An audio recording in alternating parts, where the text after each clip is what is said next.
Hello, friends, and welcome to another exciting episode of Snap Judgments. I am Glazer coming to you all the way from Vietnam, or, maybe right around the corner in Vietnam. I don't know where you live. I don't know your life. Stop judging me. Someone whose life I do know and who I am judging, however, is Nick the Greek Geek. How you doing, Nicky? Tired. I'm not as tired as you are, considering it is 6 p.m. here, and I think a casual 9 or 8 in the morning. Did we determine it was 8 or 9, Ika? Oh, no, Ika's 9. It is 8 in the morning, and now we are introducing our second guest almost immediately because Nick has never been on Snap Judgments before and completely forgot how things go. We are joined today by Ika, who knows my time zone better than I do and made the deck you are playing right now in Marvel Snap. How you doing, Ika? I'm doing well. Good morning, and good evening. It's gonna be good little podcast. Good to be here. Thank you. Ika, how can our friends follow you? Ika_MTS on Twitch. That's where I'm at. Good. Please do not follow Ika on Twitter. Delete your Twitter account. It is literally the worst thing in the world. Being here has been so much less globally stressful than living in America. And then I open Twitter and I remember how exactly terrible everything is. Meanwhile, though, it is, in fact, 8 in the morning for me, which means we are recording at around 8 p.m. for those in the Eastern time zone and various times for everyone else around the world. If you're interested in checking it out, you can check those streams out usually Friday nights in the American time zones at around 8:30 p.m. Eastern. That is the planned time for those. They will be recorded live on Twitch at twitch.tv/PulseGlazer. If you are interested in following Nick the Greek Geek streams, which usually, but not tonight, are happening right after my streams, that is twitch.tv/Nick the Greek Geek. He's going to pretend he streams other times, but he does, in fact, not.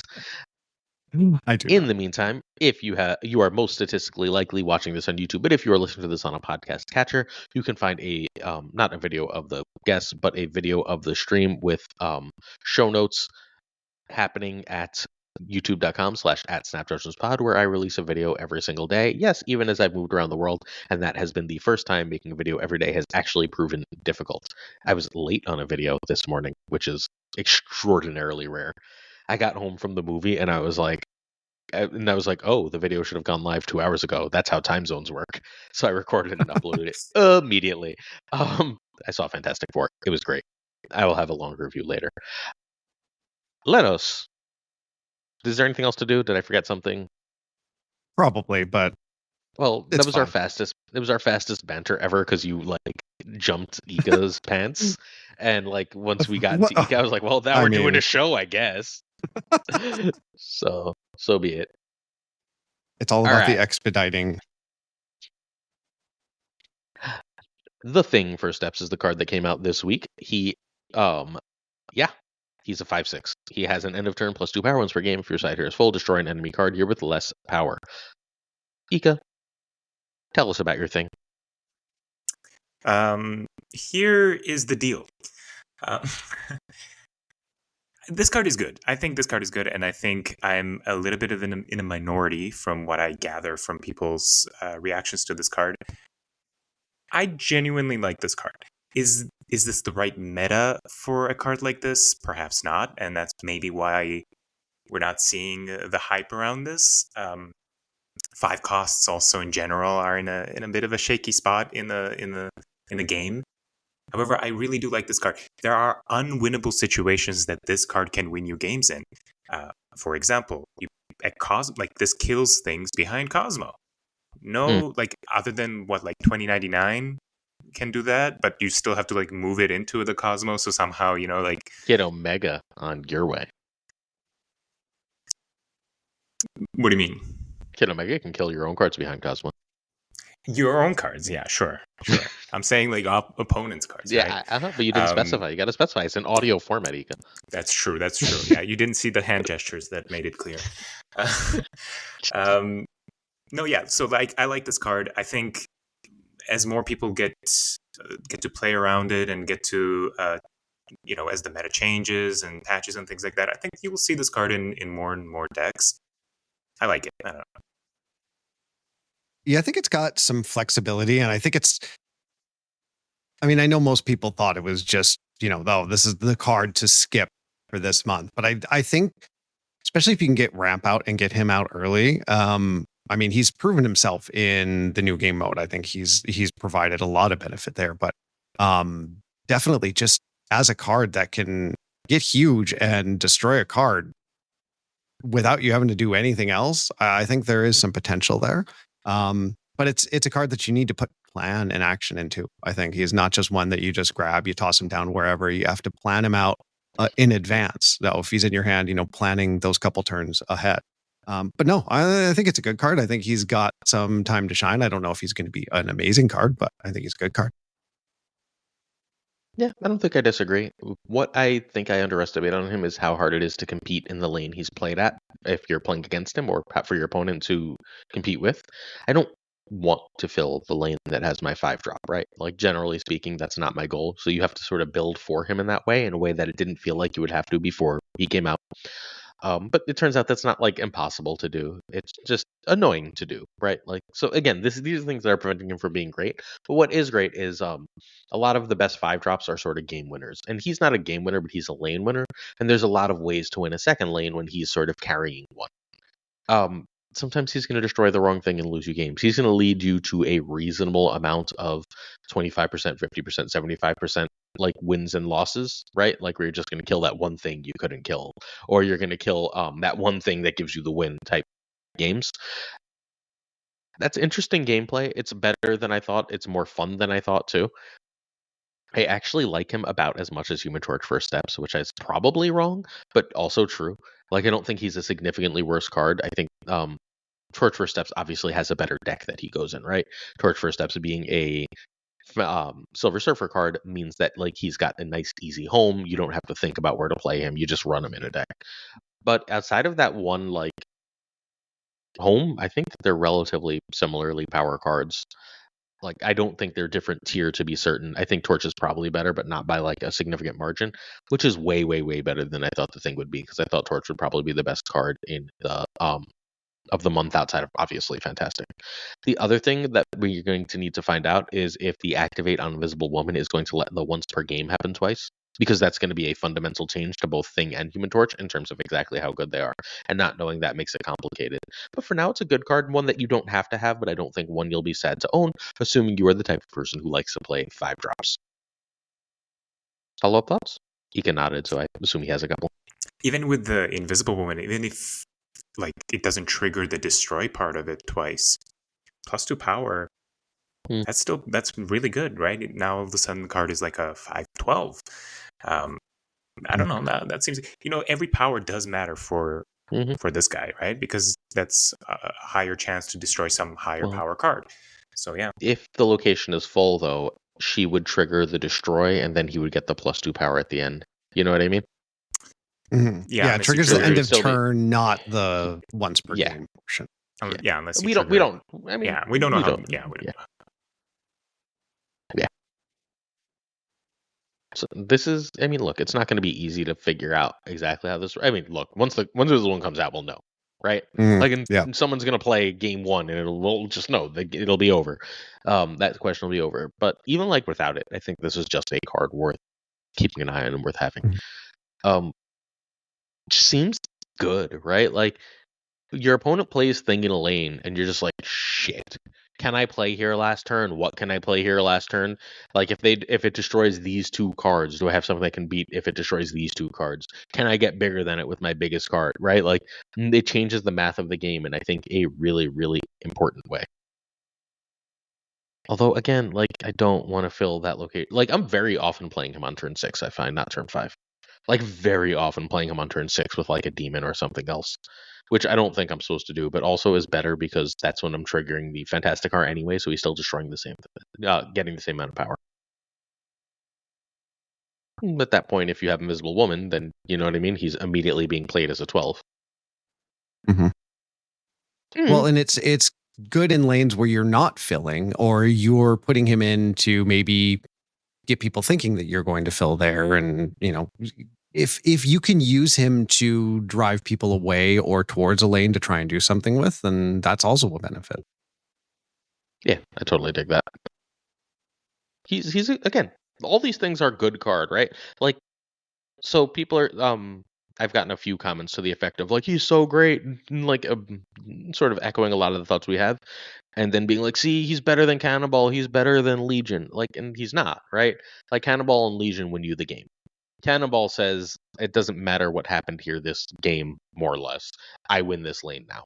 And Legions is just like if there's a location that can fuck you, it now does. Or if there's a location that can auto win for me, it now does. And like Thing doesn't do either of those things. Thing is a good like mind games card, a good power card, but he's still like fairly clearly behind behind Legion and Cannonball, the class of the fives that do stuff. And he's also probably behind Hellion, as much as like people don't play Hellion nearly enough. I've had a lot of success with Hellion in sort of everything. Usually want to play him with Craven, right? But like even just like chucking Hellion in things, just it's a lot of power on turn 5 to be able to rearrange your board in ways your opponents cannot. I mean, there is. Sorry to cut you off there, but there is something to be said about like the inevitability of that. Like, you know, you talk about Cannonball. If your opponent expects Sit, they can Cosmo, Eliath, whatever it is, right? There are some counterplay to it. You've played this down on 5. It's like it's an inevitable thing, right? Excuse me. Like your opponent doesn't really have a realistic way to. Yeah, exactly. But no, like there's realistically that you don't really have a way to stop this, right? Unless it goes over power and then you can Shang-Chi it, or it's like only alone and you can Red Guardian it or something. There's no way to stop it. Like same with what's another like Fantastic Art, similar thing where you're like you just can't stop it, right? Like you just know that it's going to happen and you just kind of accept it. So you know, there's something to be said about cards like that. They're powerful. Yeah.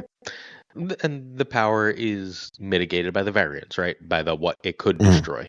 Like, I haven't had it hit Sam's shield, but I've it's been in the same lane as Sam's shield multiple times, and like every time I'm just like, just please not that, right? Like, there's a lot of stuff like that where it can hit a rock, where it can hit your Quicksilver type thing. You don't want to play in that lane, obviously, right? But sometimes that's the lane you need it in.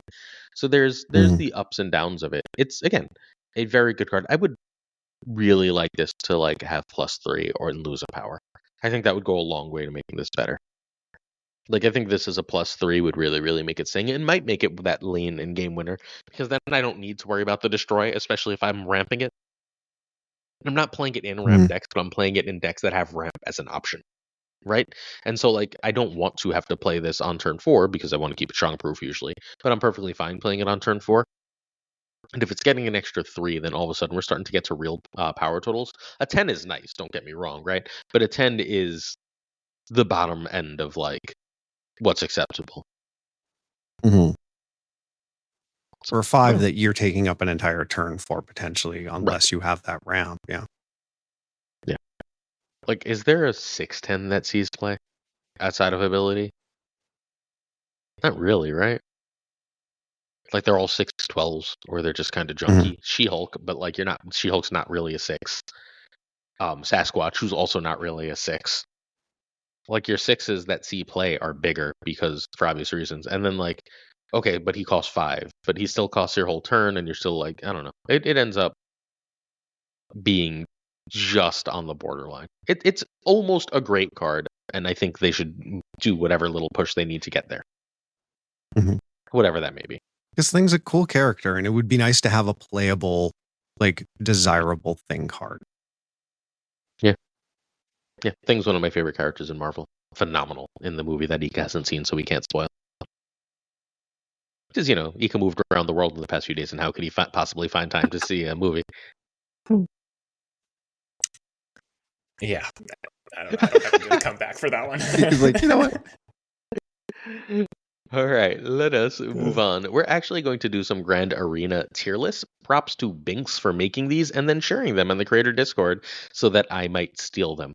We are going to end up ranking. What's up, Smiles? Hey, B-Roke. and Shang. I should stop saying hi to people while we're on a podcast. Let's move on. We are going to do a tier list for each champion card and a tier list for each champion deck. This is for the pre-made decks. Although if you want to like talk about how good the decks they go in that aren't pre-made are, that seems like a reasonable thing to do. But before we do any of that, Ika, how you feel about Grand Arena?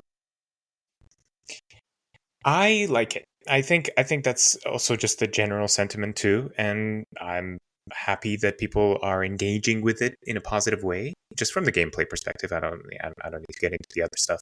Um, it's a good mode. It's very similar to regular Snap, so people feel, I think, at home in a way. There isn't any crazy mechanics that are throwing people off or make it so that it's like, oh, this is just the worst version of regular Snap. Uh, not it's a little bit removed from what is the best mode, which is just regular Snap, right? But Mhm. it's close enough that I still enjoy it. I play it like regular. The meta is very similar to regular Snap. There's some differences, of course, with the extra energy. But yeah, no, I like it. I think I think they could push it at another level next time. I think that there maybe it's missing that little bit of that stakes to keep you engaged. I don't want Mhm. to make it another Deadpool's Diner or anything like that, but just something else to I know. keep me really invested into the final turns of the game. Because I am sometimes you're recording. like, oh, I'm losing. You realize you're losing by turn 3 or something, and you're just gonna have to just play out the games without any sort of any like engagement, right? You're just like, oh, I'm just clicking buttons, and maybe I win surprisingly. So they could improve on that, but for now, I really like it, and yeah, it's a good mode. Yeah, I'm in the same boat. I'm enjoying it. I like that it's there. It's the kind of thing that I would like to have more regularly, like just some other mode to go in and play that may have a limited cap on how much you can play if you're not great at it, but just something to change things up. And I like that we're incorporating one of the things that was a precursor for me getting into Snap was Commander in Magic, and this is very much that DNA, and that you can see, having worked with Wizards, Glenn has a lot of that DNA with him. And I think it's a smart way of giving people access to cards that they might not be able to get, that they might not want to get, and just a fun way of testing things out. I think it's great. I think there are lots of ways that they can improve it. I still think one of the biggest challenges with these is the accumulation of rewards. It feels very, very slow. Um, Especially if you're not winning a ton, which obviously get good, sure. But I think there is some benefit to you committing time and still getting some shits toward the whole kit and caboodle. But yeah, I like that. I wish you could copy decks, but I also understand why you can't do that. And I think there should be more than just one custom deck per champion. But yeah, I think it's a really good mode. I think it was a smart choice. I'm way more positive on it than either of you. I think this is the best game mode they've ever made, and I think it's not remotely close. I think that this could breathe new life into Snap, but I don't think they're going to do it. I think if you basically make a champion for every card and you just have it be 8 as a time with a like big old ban list, like a rotating ban list, that would breathe new life into Snap. Every time, every week you log into Snap, there's 8 new champions shuffled. You can even be fairly random. Every card has a champion, right? And then you just go. You get 8 pre-built decks a week, right? And then you can custom build those champions, and you just have a good old ban list, and you go to town. I think that would breathe absolute new life into Snap. I would play so much more. I think a lot of people would play so much more. It would be absolutely incredible. I think it would be like a major engineering haul to like build all these new cards and decks and mode, but I think it would absolutely be huge for Snap. Imagine like you're a newer player, right? And you're just trying to build your collection, and you log in and like you've got a bunch of champions of cards you don't have. How much are you playing that week? Right? Like you've got the champions, you've got the skills, because it's not like it changes the base card, and it's not like it's only Series 5 cards. Carnage and Classic Mr. Fantastic are there, so you're just adding and building all this cool new stuff. You keep the ticket system, so you still have to play the same way. I think it would be absolutely huge. I think it would be the best thing Marvel Snap can do, Second Dinner could do, to breathe new life into the game, because it even solves the like a lot of the new player returning player problems, right? Because if you're a new or returning player, you could just come in and you immediately have 8 pre-built decks. You make sure you have like some of the new season cards in there. Maybe the new card every week is in there. It's not like they're giving you that card. You could just play with it for a week. That seems unbelievably good for Marvel Snap. I hope that they're looking that way. I think this mode is genuinely a home run, and I think they're going to turn it into a like double off the wall. I think it would be smart. I really do. I think the visuals behind it are good. I think the fact that there is the accessibility is huge. That's the biggest thing. If they want to get people interested in new cards, show them what those new cards can do by their own hands and make it be in a different game mode. So they are the same, but they do play slightly differently because you've got the extra skills, but I don't think that's a bad thing. And I think it gives people a chance to go, oh, I like this card. I think this would play really well in ladder. Let me save up my, stuff to buy this other card. You could even do a Grand Arena weekly ladder, right? Like just not like infinite, just a pure ranked ladder for Grand Arena and have a couple cheap ass prizes. Like you throw the variants for the Grand Arena cards into that ladder.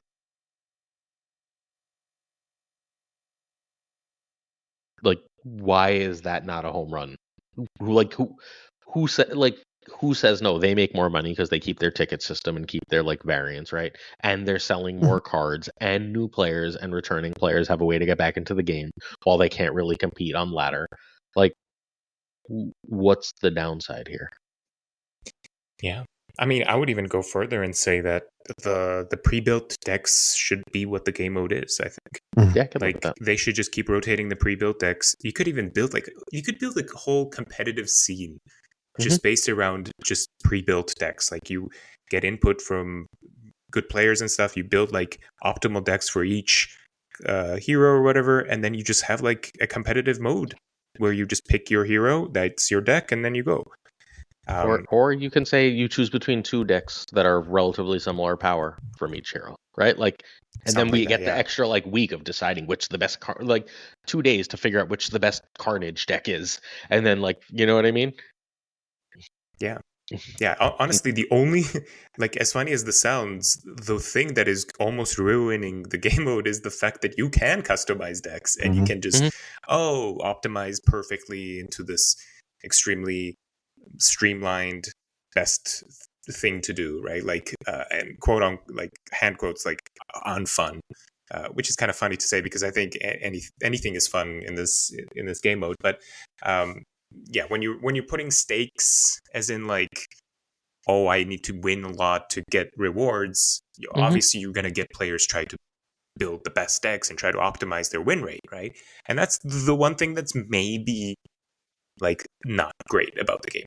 Yeah. But the pre-built stuff I really like. Actually, when I face the pre-built decks, like some of them kick my ass, right? It's fun, even if I know exactly what I'm playing against. It's still fun. I'm for it. Speaking of, it seems like a good time to move on to our next topic, where we are going to let's start by ranking the pre-constructed decks, and then we'll do the whatchamacallit. That sound good? The individual champions. Works for me. Share this tab instead. This is our tier list. Once again, thanks to Binks, the great Binks Plays, over on Twitch or YouTube. If you're interested, he created this tier list of this is just each champion. We're going to assume the decks I have in a different tab. So if you're watching on Twitch, I will have each deck up as we talk about it from our friend Interrobang. Interrobang posted them on Twitter, and that was the easiest way I could find them. We're going to start by talking about the Herby pre-built deck because that is the one that is first on this tier list from Binks, which in the Herby pre-built deck is Herby, Ant-Man, Squirrel Girl, Dazzler, Marvel Boy, Kyara, Shauna, Shang-Chi, Kazar, Blue Marvel, Gilgamesh, and Onslaught. What do we think of this pre-built deck? How good is it? What rank would you have it in? Let's kick it off with Ika. I would put this in like C tier. We get to the champion itself, we'll get to that. But the deck itself is just too. It's just too meh. It's just too like it feels slow. It feels slow. It feels like a deck you play in regular ladder, but because things can get crazy and accelerated in this game mode, this doesn't feel like it just can keep up in any sort of way. It feels like you're kind of done playing by turn 5, which makes sense because it would be done by turn 6 with the deck like this. So I'd put it at like C. Maybe. Yeah, I think that's a fair place to have it. It's fun. You get the buffs with Marvel Boy, but yeah, your whole point is that you want to be able to get in and get those points early. And if you could be taken out just a bit too easily, I don't know. I don't know. I haven't. It's one of the decks that I've seen the least. I've seen a couple of the like the Marble Boy buff style decks, but they're very, very. And I think that speaks to what rank it should be to. I think I'm more on B because of Shang-Chi. No one seems to remember that Shang-Chi exists in this deck, and it does. So no one plays around Shang-Chi. When you don't play around Shang-Chi, there is no better card in Marvel Snap. So I think that does pull it up for me. The other thing is, I can't believe they didn't put Mockingbird in this fucking deck. If ever a deck screamed for Mockingbird, it's this. And like they could sell 1 million Mockingbirds with this deck. But they have Onslaught in it instead. Like, yeah, sure, Onslaught gives it the power to compete in the mode, but do we really need Kyara in this mode with one? Like, we have one drops that are Kyara targets, but it's not like there's a like insane amount of Killmonger. Take Kyara out, put Mockingbird in, and I think this might be an A deck. But like it's just lacking a power card. It's got one too few power cards, and it's got one too many useless cards, right? Because a lot of the time, Kara is going to be useless, but a lot of the time you don't want Squirrel Girl and Shauna in the same game. Usually, you want one or the other, which tends to make it so that you're running like another extra useless card because you don't really want both. I think I'm higher than everyone. I'm gonna bow to the wisdom of the crowds and put it in C, I guess. But I tend to think this is a little better than we're giving credit for, even if it's very easy to optimize this just a touch more to make it better without even changing the number of Series 5 cards in it. All right, let me move it over to the C tier. Next up, we've got the Invisible Woman, who I will click over to the deck of for our live viewers momentarily. This is Vanishing Act. This is the weirdest deck to me, or it's got the weirdest card of any deck to me. We've got Invisible Woman, US Agent, Luke Cage, Red Guardian, Diamondback, Hazmat, Laufey, Malekith, Anti-Venom, Man-Thing, Ajax, and question mark, Gore, for reasons I'm not clear on. Ika, what do you think of this deck? Okay, so again, it's one of those disconnects between the actual champion and the deck. The deck, I think, is good. I think it's like an A tier deck. I think the deck can do a lot of damage. There isn't really like no one's purposely going to be running Luke Cage, right? Like it's not going to be popping up in any other decks unless you're facing a pre-built mirror, which I'd imagine it's probably a really boring matchup. But like the deck, I think is closer to A, maybe B. We'll get to the champion itself, but yeah, like if you play this deck, you're gonna do well. Yeah, I don't know. I've died to this deck with my pre-built, like with customized decks, you know, like. So I'd say like B, A maybe. Yeah, why is one sorry, one before we go forward. Ika, why is Gore in this deck? There is a good answer to that. Oh, I don't have it. Oh, okay. Yeah. Like I think I can answer it.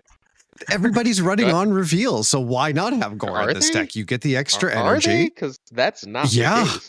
Like people are running six drop soup and ongoing seems to be the meta. Yeah, I have no idea what purpose. Well, I mean, this deck alone, you think about all of the on reveals in this one. You know, there's still a good amount. 1, 2, 3, 4, 3. Okay, fine. 5. Yeah, there's 5. Still. But like even 5 on reveals, you've got a 9 power Gore. There's not even like synergy with Hero. I really don't get it.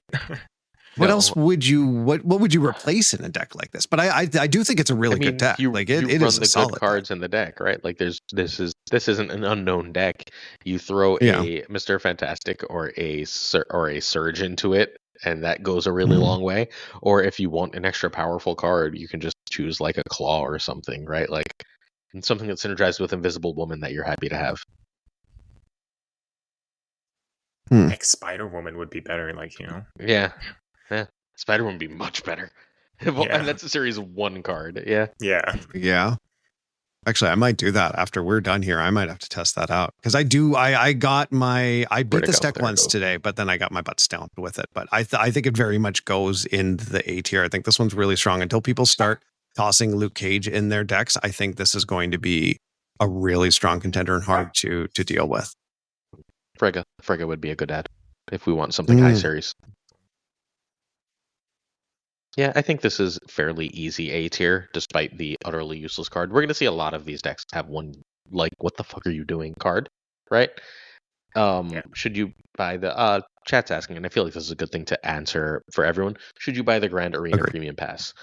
Can you win like 55%? Are you willing to spend 150 gold and play like 25 games of this a day? If your answer to those two things is yes, you don't need it to get 2 cards. However, if you care about variants and shit, it's going to get you a bunch of extra variants and stuff. And like that seems like a probably worthwhile thing to do since it's the cost of just a premium mystery variant, right? Like it's since the gold for the pass is the cost of premium mystery variant. If you were ever going to buy one of those, you can get far more value out of buying this premium pass. But if you're Plus, just you can looking get the for Pedro cards, emote. yes. But if you're just looking for whatchamacallit, help me. Oh, the 2 free cards, and you're willing to play 25 games a day, and you have a pretty good win rate, and you can spend like 150 gold if you do it right, then that's obviously better value in terms of just sheer card progression. Yeah. If you would buy like a 1200 gold variant from the event, then obviously you're just getting better value, right? Because you're going to get more than that from this pass. All right, Also, we're happy with A for this card? Yeah. Sorry, go ahead, Nick. No. I got nothing. We are on to the Mr. Fantastic. This is our deck that is stretch goals. Great name, by the way. Mr. Fantastic, Ant-Man, Goliath, Mojo, because again, there's one of these in every deck. This one has 2. Carter, Captain America, Punisher, question mark, Moonstone, Omega Red. Wait, there's 3?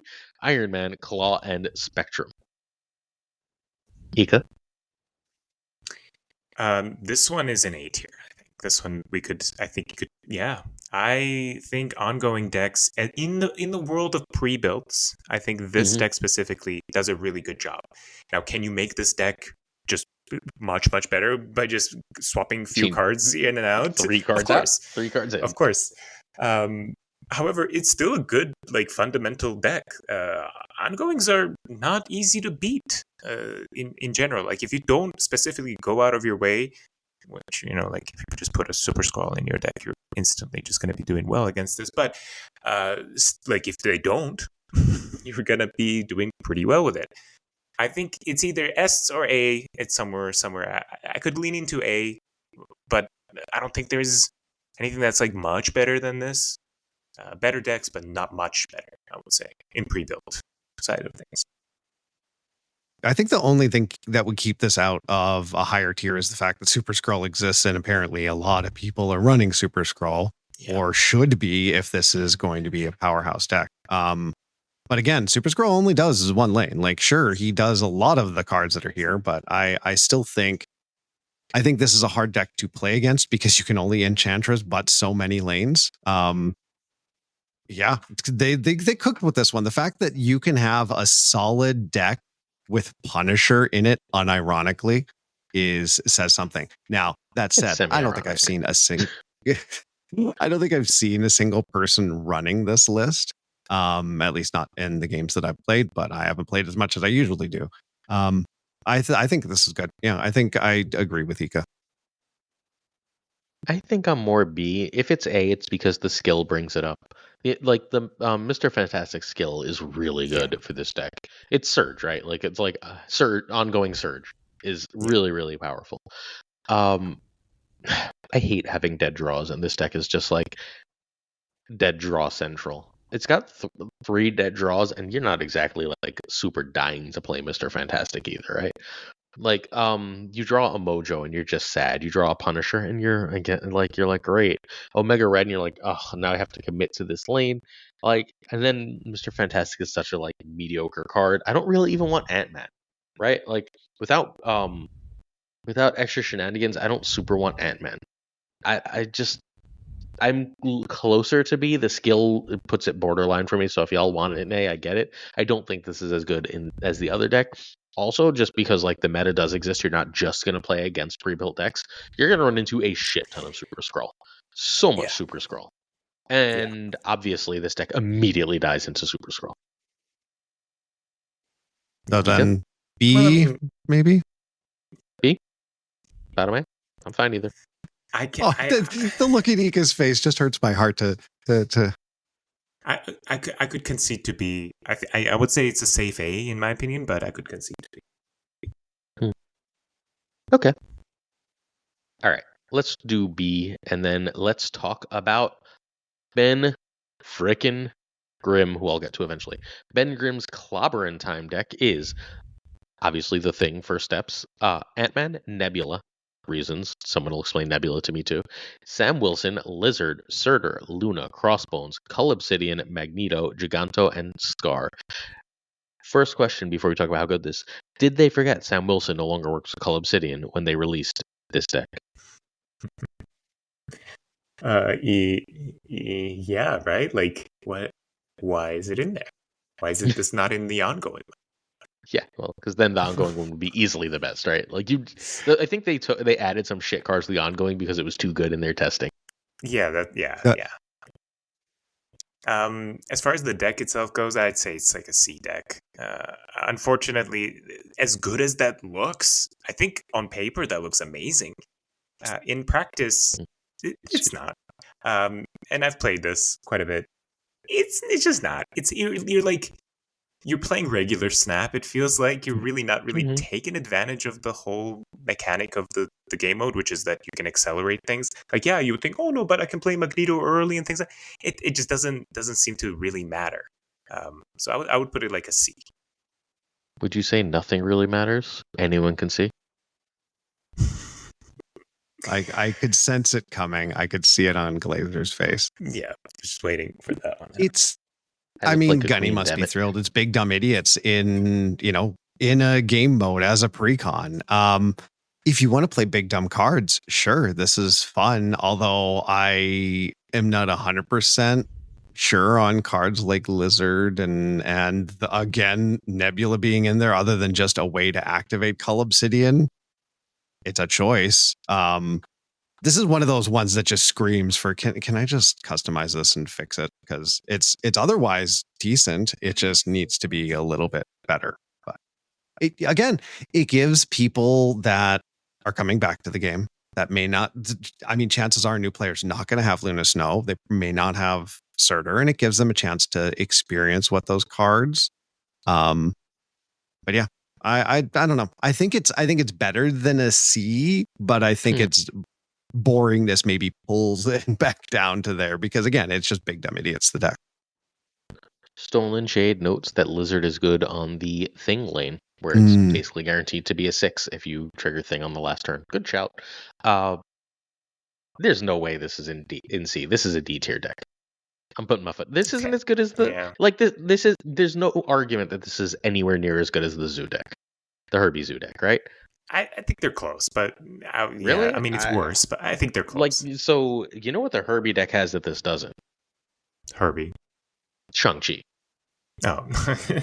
Right? But Herby too. I think, yes, also Herby. But I think that it has Shang-Chi while this is relying on the Thing to be the Thing and Shang-Chi is a major difference. Yeah. You know what I mean? Like that they put a Shang in a pre-built deck and that this exists is rough. Although I do like this Thing skill far more than I thought I would. Mm-hmm. I think the Thing skill is decent. No, Ika disagrees. I know why it's in there. Sam Wilson. I just realized the Thing Yeah. skill discounts from the different costs. Oh, that's and true. That's a zero cost. It's a zero cost. It's a zero cost, and it can help you fill the Thing lane. We got there. We got there. Look at that. Now let's go back to those other decks and figure them out. Next up will be Johnny. Oh, that's the wrong way. Let's go back to Johnny. Johnny is Flame On, obviously. We got Clobber and Time at Flame On. Those two are like right on brand, and then because Reed doesn't have anything, it's like stretch goals. Let's make a game pun. All right, Johnny is obviously Human Torch first steps. We got Howard the Duck, Forge, Lasher, Mr. Sinister, Okoye, Brood, Fastos, Galactic Gwenpool, Iron Man, and Black Panther. Why is this the worst deck? The worst? It's not the worst? Okay, go ahead, Ika. I wouldn't say it's the worst. I'd put it. I think it's better than the Things. Is it a tier better? I mean, yeah, because I said that the Things deck is close to Herby. you know what? Okay, if we're putting the thing deck in D tier, then this has to be D tier as well. Mm-hmm. If that's the rules. But I would say personally, I would put it at like a C. Like it's deep. Look, you can never really go wrong with Wait, important Gwenpool. question. Before we go forward, just in terms of ranking, do you have any deck in D tier if we put both of these in C?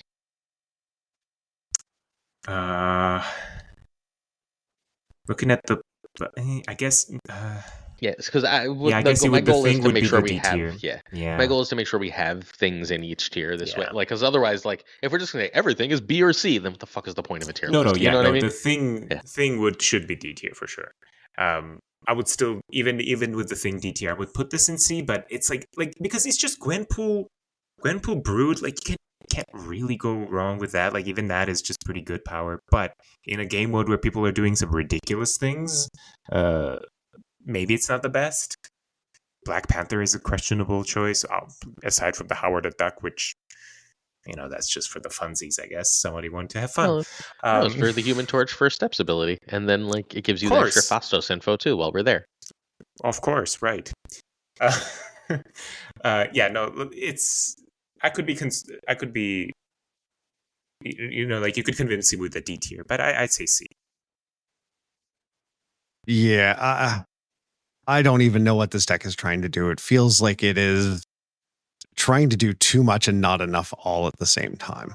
I don't know. Well, it's trying to buff Brood, Lasher, and Sinister, and then it's happy to buff Panther and Iron Man. That's like what it's trying to do. Yeah, but it's just doing it in such a weird roundabout kind of way. I mean, again, I see what they're trying to get at with having Human Torch potentially buffing a card and paying attention to when you're playing that. But when has putting Howard the Duck in a deck actually benefited a deck? There have been a million attempts to justify putting Howard the Duck in a deck, and every single time it's just not the right choice to make. And I think that just speaks to this one. But I think you could just do better with a different deck. I think this deck could be surprising. I think this deck could really shock some people.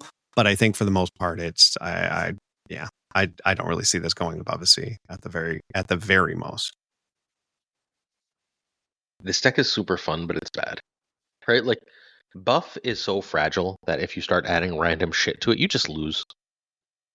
I don't think Howard is terrible, for the record. I think that like he makes more sense here than almost anywhere because the Human Torch first step skill, you can choose when to play. You have it in hand, right? So if you have it in hand and you have that skill, then you can choose when you have the right card on top of your deck to buff. The skill is bad is the problem. The problem is that the skill isn't. Yeah. Some people have taken advantage of that by running it with Wong, which does help. Yeah. That's a Surfer deck, obviously not this deck. But whatever. Look, I think it's D tier. I think it's this and the Thing that are the worst decks. I don't think we're going to talk about a deck that's worse than this and the Thing. In some ways, this is better than Thing. In some ways, this is worse than Thing. Like, I think Thing does more with its skill. I think the Thing is probably a better card in this mode than Human Torch.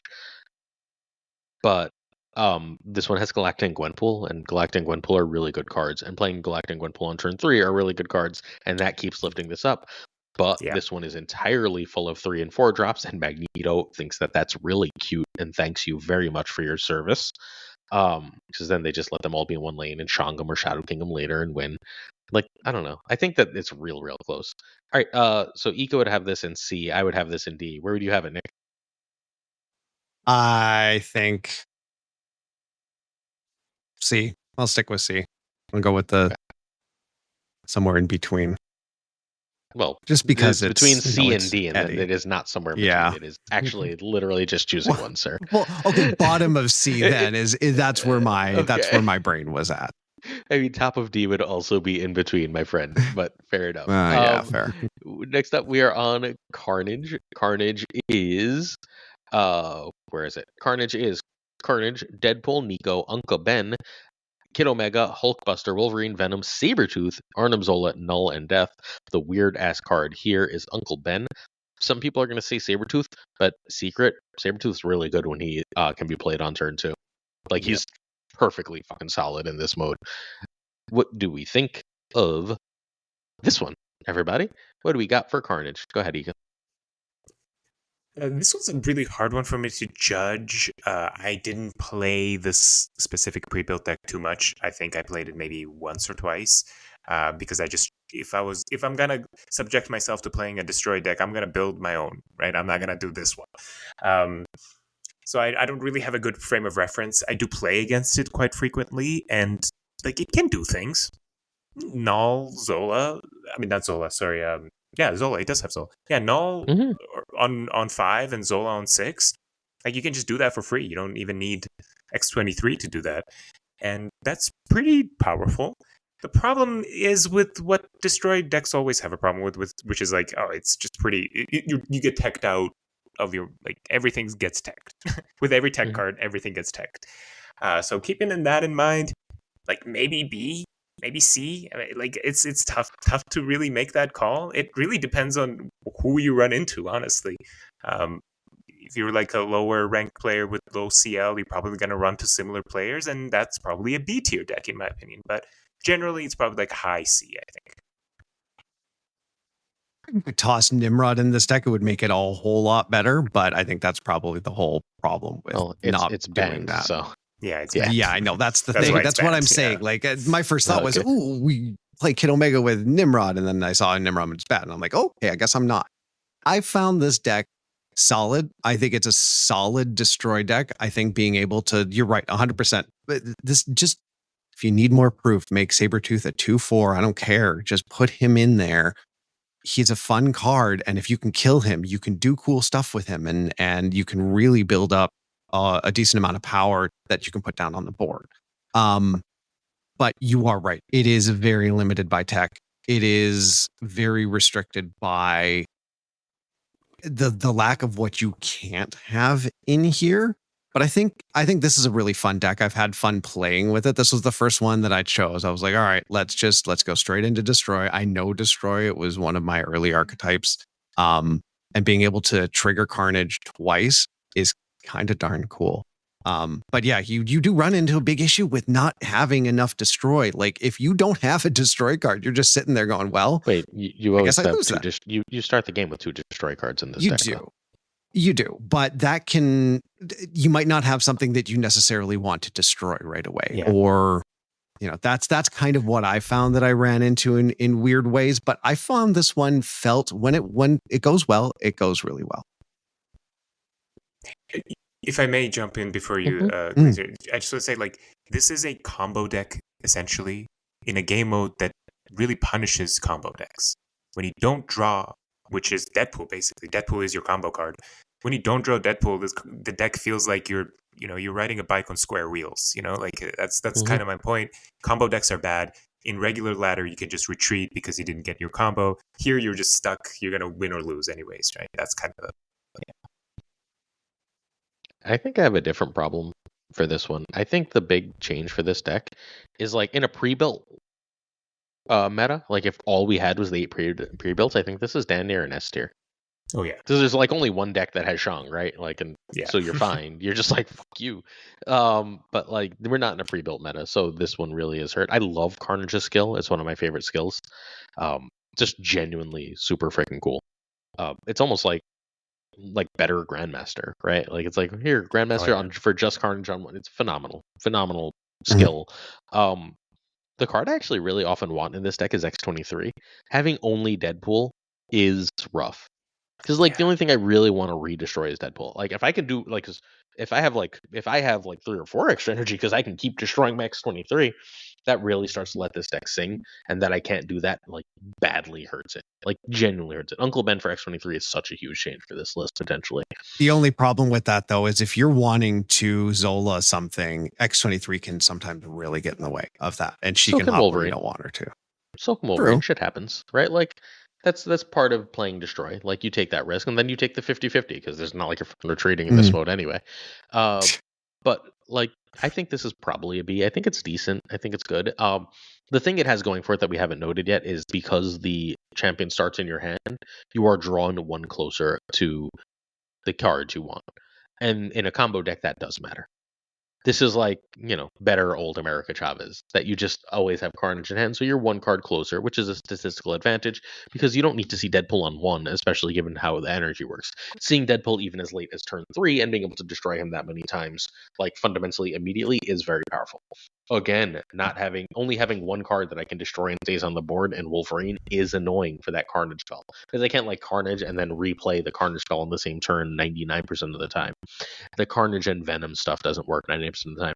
Wolverine lands in the wrong place, and now I'm venoming my Carnage, and I've got no use for that skill.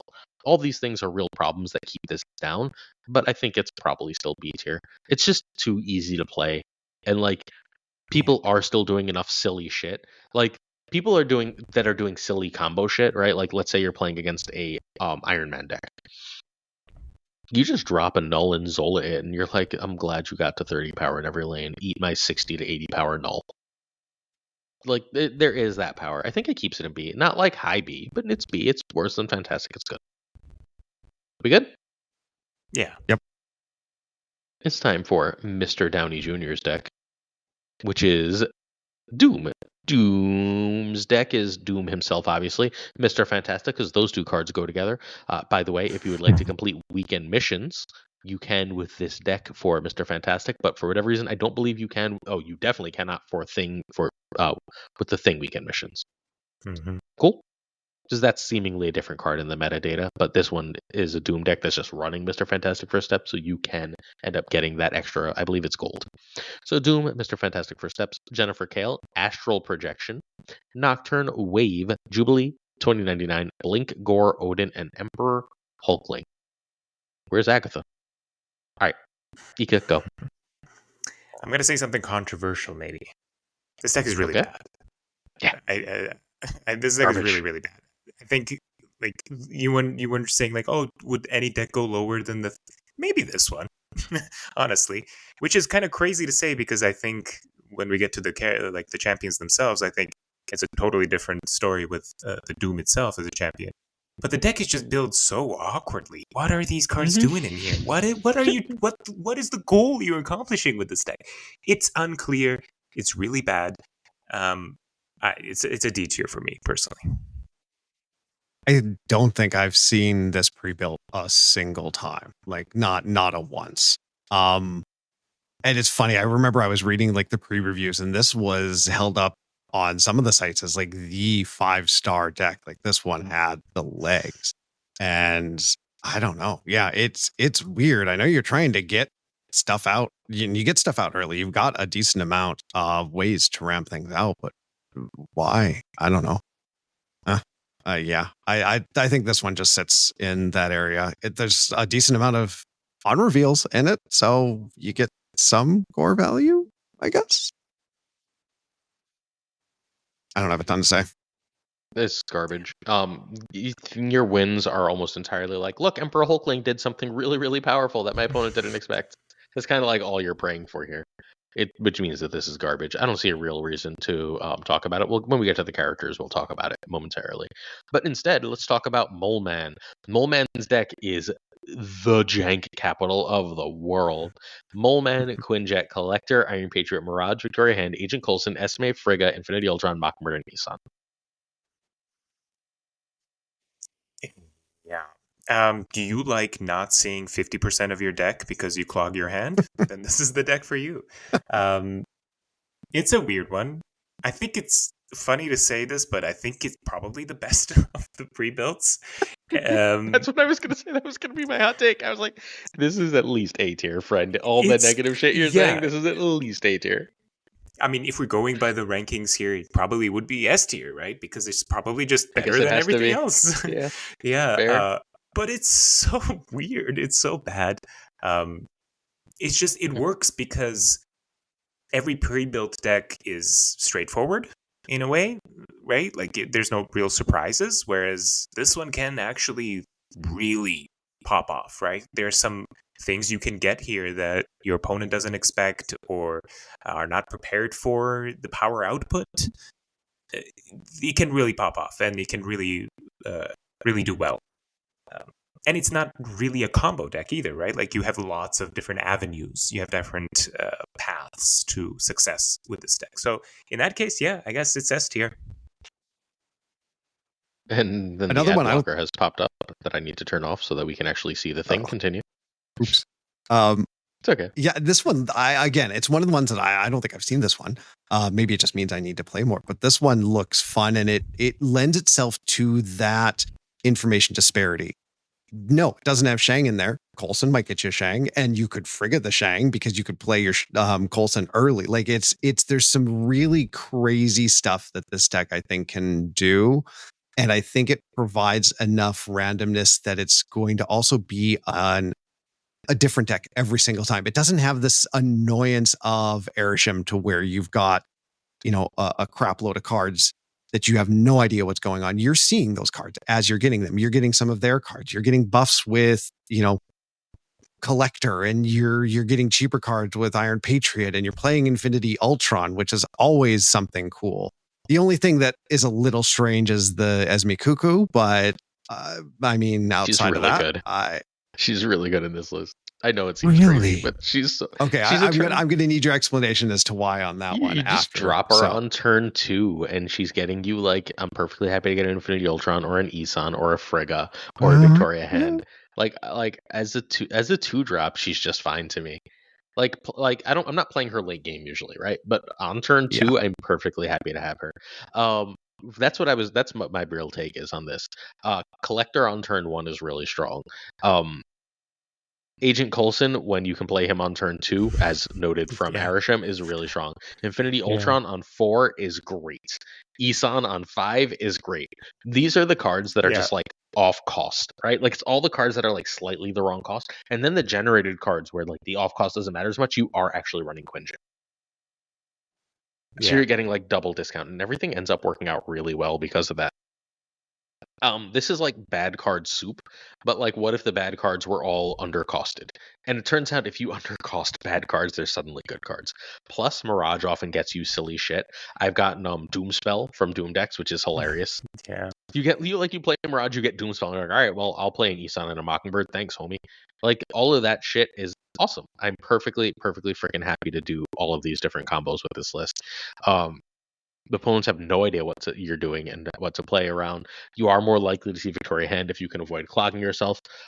The trick is to get whatchamacallit. I'm not actually playing Isan as much as I want to, because the trick I found with this deck is to very often generate your last cards on turn 5, and then if you've got Quinjet out, you can generate enough cards and still play the stupid spell, the moon, the blah, blah, blah. I don't actually want to play Moleman usually, but I can play his spell.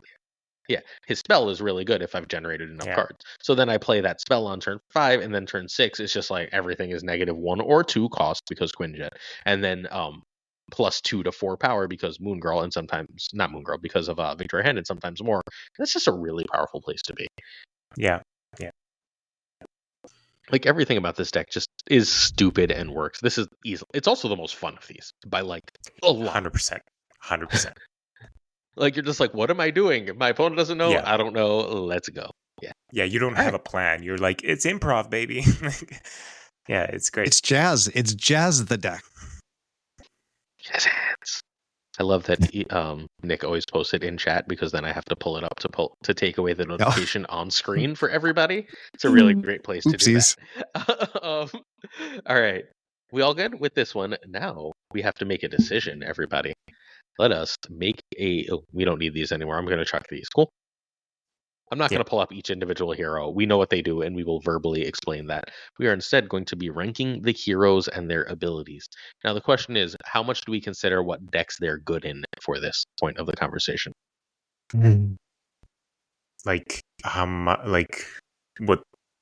the best decks are? The custom stuff, you mean? Yeah. The fact that we have to a little bit, right? Yeah, you have to. What are the champions for if not for building a deck, right? Yep. Yeah, that makes sense to me. All right.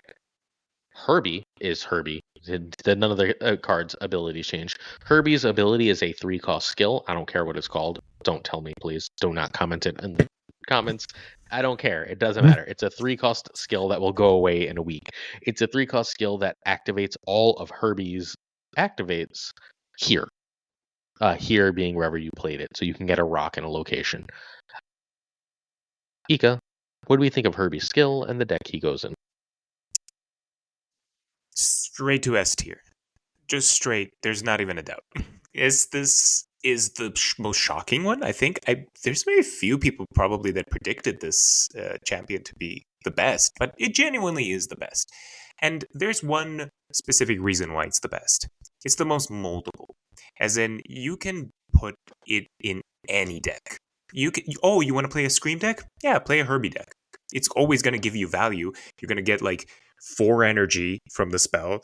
You're going to get like power. Herby's going to be massive, like 25 power at least or something like that. It's going to be straight value. And you can also just play whatever deck you want. It's incredible. The stuff that even takes more advantage of that, like Wong into the spell, and you make Herby just the biggest guy that you can build in this game mode. Like, it's crazy. This is an insane champion with an insane spell. I guess the spell is more the insane part of it. So yeah, S tier. Yeah, Herby I on was one's not half bad really. either. Which one? Go ahead. Herby on 1 is not half bad either. Oh no, God, no. Yeah, being able to get him started and choose what you want to do. The only problem is sometimes when that extra energy comes up, you're like, I wanted to save that a little bit, but you just save the skill and you just yeah. I think it's crazy. This is the deck that I've seen go the biggest. Like, I've watched Herby just go and just go bananas numbers. I think somebody got him up to 100, and I'm just like, well, okay, I lose. Because I don't have Shang in my deck. I'm playing a rebuilt Destroy that doesn't have Shang in it. Yeah, I've seen the most insane stuff with Herby. Having all of that energy is ridiculous. And I think it's nice that this is a mode where he can really shine in, because I think he's a really cool character. And I think he's really fun in this mode. Yeah, I don't know what else to add. I think we're underselling how good it is to get a 3 energy Wiccan whenever you want. But like that's because getting stupid power Herby is awesome. But pre-built, not like just I get a Wiccan is a nice thing to have in a game mode where you already have 1 extra energy. It's a Wiccan. It's a Ironheart. It spawns a power. Like, it's crazy. Yeah, it's crazy. You get a random rock. Like, it's just it's really freaking good, y'all. Like, I don't know what else to say. It's really freaking good. This is easily the best thing that you could be doing in the mode as far as just sheer ability. It also has like 5 or 6 different decks it's really good in. Like, some of these have 1 deck, right? Like Invisible Woman, I'm pretty sure has 1 deck. Mr. Fantastic has 1 deck. Herby has like 6 decks. That's gotta keep it in S tier if nothing else does. Apparently Safety Blade's deck is the Namora Wong Absorbing Man Herby deck. Oh, yes. Like, come on. You're that just tracks. getting stupid power. Like, everything about this is completely stupid and wild. I don't know what else to say. This is the deck the card of cards in this mode, I think. Next up, we have Invisible Woman, who we all thought was going to be the best, and then Eliath is in all the decks, and so is Cosmo. Invisible Woman is a 2/3. Her skill, she's still the same as always. Her skill costs 0, which is really good because if it cost anything, it would be dead. You get +1 energy for each card unrevealed behind her, and she gets +1 power. So you're never going to really have 3 cards behind her. You're almost always going to have 2. As you have those 2 cards, she's going to become a 2/5 and give you +2 energy on whatever turn you play that skill. What do we think of Invis, and what deck does she go in, Ika? Because I think there's 1. Did you you make that deck, by the way? The Invisible Woman? No, I haven't. Yes, you did. Not even you were the originator of the good Invisible Woman deck. You just your ladder deck. In like the real Snap in Marvel of the Snap. It's your deck, sir. I was like, yes, you did. I shared it 17 fucking times. I mean, it's Terra Control. It's been around for a while, but okay. Not that version. This one is the complete opposite of Herby. This is the worst by like a huge distance. It's a blimp in the tier list. Like, put it below D, put it off screen, get rid of it. It does nothing. it's actually completely invalidated by an extremely common card to include, which is Goliath, like you mentioned. What is this for? Who did this? Yeah, no, it's D, and there's not even a doubt. I will say I have lost a surprising number of times to the Invisible Woman deck. Usually they're running it with I saw a whole bunch of people running it with like the Affliction deck. Maybe that's what it was, and that's where my brain is. But yeah, I see a lot of Goliath, and Goliath makes everything that goes under Invisible Woman absolutely pointless. It's just weird. It just feels so much less than even Carnage's ability. And you're getting extra energy, and she's getting an extra power, but for what? It's just too easy. Even if someone were able to make a deck cracked under her, the fact that you can just add Goliath and it destroys everything, what's the point? So, I'm actually going to take off what OG said here. OG in chat notes that Herby Sarah Control is my best Grand Arena deck. So this card's best deck is Sarah Control. However, I think Herby's a better Sarah Control deck than this, which is the problem, right? Like, if I'm running Sarah Control, I should probably just be running Herby as my champion. So Invisible Woman is great in that I can run it with Sarah Control, right? But like, I'd rather just run Herby, and then I've got the same deck but better. The highest win rate deck is this with is Invisible Woman right now, like 80% win rate in 80 games, which is legit. That's a lot. With the Invisible Woman Sarah Control. But again, I don't think it wants Invisible Woman, y'all. Like, especially in this mode, if you really are desperate to throw Prio, run Ghost. Like, Ghost isn't hard to play in this mode. You have so much extra time and energy early in the game for a Sarah deck that you can fit Ghost in on turn 5 and be totally fine without any concern, and then you've basically won the game. I think I think Invisible Woman is kind of C tier, largely because she's still fine. Like, she has the best, like, one of the best pre-built deck, like, not pre-built decks. She has one of the best decks that is known in the meta. Thank you, Ika. But outside of that list, she's junk. I have to go to the right tab in order to move it to the C tier. We're okay with C tier? C? No, that's D to me. Really? I think it's got one good deck. It's not like there's a card that's going in D tier. I guess so, but I'm saying that even that one good deck is better with other heroes. And we're judging the hero, like the champion itself and the spell that comes with it. I don't know. Like this, what is the skill? How relevant is the skill? It's decent in Sarah Control. It's okay. It's not like good, but there's better worse than things Herby's, right? Like, no, but Herby is in S tier. This is I could put it in D. Yeah. We'll see. Yeah. Let's revisit when we get to the other D tier card. Sounds good. I think that's wise. Mr. Fantastic is Mr. Fantastic is Mr. Fantastic, but his skill, the Council of Reeds, one of the ones I know the name of, is it cost 2 or 3? My brain just froze for a second. 2 cost spell, so it's Surge, and it basically gives -1 cost and +1 power. Am I right here? -1 cost and +1 power to an ongoing card in your hand. When you play that ongoing card, it surges and jumps to another ongoing card. Yes? Yep. Making sure I said that right. What do we think of it? I'd put this probably B, A, or in that area, maybe B. between A and B. Mm-hmm. Yeah, like something like that. You can convince me either way. Just because it's like an actual custom built ongoing deck is very powerful, and this is an incredible enabler. Not the card itself as the champion, because it's just it's just Mr. Fantastic, the old one. The skill is incredible for ongoing decks. A surge for ongoing decks. So if you're building a custom ongoing deck with the best ongoing cards and prepared for the meta of the arena, then I would say it's like A. But I think B is probably safer, just because it comes with a suboptimal card. Mm-hmm. Yeah, I think that's what holds it back more than anything else, is that you've just got your standard Mr. Fantastic and you only get one skill. And unless you're putting in something like Wong in this, you're still, I don't know, you're still limiting what you can do. But it's Search for Ongoing, and I think that provides an interesting take on what they might be able to provide for us later, especially for ongoing decks.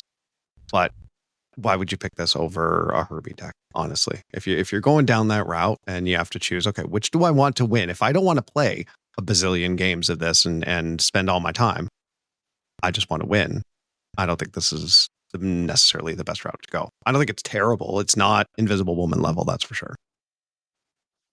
I mean, so the deck he goes in has a real claim at being an A tier or S tier deck, right? The ongoing deck has a real claim at being a top deck, but so little of that has anything to do with him. It's just ongoing is really strong in this type of meta. With extra energy to get for an ongoing deck is a panacea, and his spell is like an extra energy, but like also we don't give a shit, right? Like that's not like the extra energy that the mode already provides is what's really making the deck It's the great. power that really matters. Yeah. Even then, sometimes, like a reasonable amount of time, you're just hitting like a fucking Onslaught or an Iron Man. You're like, well, I'm not really gonna chain much here, but like, fine, because it's still random, right? Like sometimes you hit Mr. Fantastic. Like I have no interest in playing Mr. Fantastic. I don't know. This one it's again the deck it goes in is great, but I think like if we just cut Mr. Fantastic and the skill and said you could run this with Mojo and a Mojo skill, this would still be in the exact same place. Yeah. I want to see Mojo as the next precon champion. They could do it with Moleman. They could stick Mojo in there. I agree. Hey, now you want to stick Mojo in where? All right. The thing first steps is the thing first steps. We talked about him at the beginning of this video. His skill is a 6-cost skill that gets 1 cheaper for each different cost card you have. It's relatively easy to get it down to like 2 or 1 is what I found. So like, don't read it as a 6, read it as a 2 or 1. Mobius is banned, and there is no Gorgon. So like, it's gonna be cheap. But it is a 5/6, and he gets what is it, +8 power? +8, wherever he is, +8 power wherever Yep. he is, in hand, on board, whatever, when you play that skill. What do you think of the thing? Just not like crazy good enough as just the card. It's like generic enough that you want to build other like random decks with it. Where you're like, oh, he's just a big guy, right? Like you get like a 5/14 or whatever it is that can destroy something. But then when you're going down the generic cards decks route, you're like, well, I could just do this with Herby, like we mentioned already. So that's kind of the thing that puts it in a C. That's for the me. thing. That's the thing. I would say like a C is pretty safe for the thing. Yeah, it's big dumb idiots again. It's just big make bigger, and it technically works, but meh. But has it in a move list, and it's actually really good in the move list Of thing course in it does. 2099. It'll be in tomorrow's video, which is, for those of you watching live, that video is probably up once this video goes up. But he's solid. He's a C, but he's also a 20, right? Like he's fairly often a 6/20, which isn't bad, right? A 6/20 destroyer card is not a card I'm sad about. I don't know if I care. He's still a C. Yeah. But I like him. Everything we said about the thing earlier sort of remains in this mode. I really like him, and he's really fun, and occasionally he's really good. But he's still a bit too much work. You should play that move deck, though. Like, you should 1000% play that move deck. It is very fun. Like, you Heimdall, and all of a sudden the thing location is full, and 2099 has killed a card, and things killed a card, and like your Vulture is like 18 power, and you've got a 20 power thing, and it's just hilarious. And you won, right? Like, you won that game of Marvel Snap pretty damn good. And that's a good place to be. Of course, if you don't draw I don't Heimdall, disagree. you're a little sad. But, Johnny, he is a Human Torch first steps. His skill is a 1-cost skill that gives his power to the top card of your deck. How do we feel about the youngest member of the Fantastic Four? Okay. This one is the one that's like, okay, this champion with its skill is like decent, but the problem is it's so similar to one we just keep mentioning every round, which is Herby. It's very similar to what you want to do with Herby, right? Like, yeah, you can play this in Surfer, and its value, sure, but like, Herby kind of does a very similar thing, right? Oh, you want cards buffed? Herby can do that. Herby also can give you extra energy. The only reason you would play this deck is just for the champion itself. Like, oh, I really want to play Human Torch in like a Surfer deck, right? Like that's the skill doesn't really do anything, and like I said, Herby can just do the hand buff stuff just better. I feel like, so I'd say like it's a C. It's another C. I think. Yeah, Better or worse I than think the thing? big issue. Ika, I what broke do you his brain. think? What's that? Better or worse Better than or thing? worse than the thing?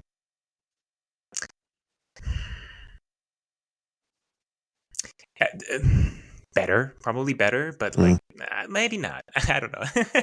Maybe not. I mean, look, I think the fact that you can get something different from the thing more so than you can get something different from her from Human Torch compared to like Herby, I think would put it better worse than the thing. But in terms of like the actual relevancy, I think they're pretty close.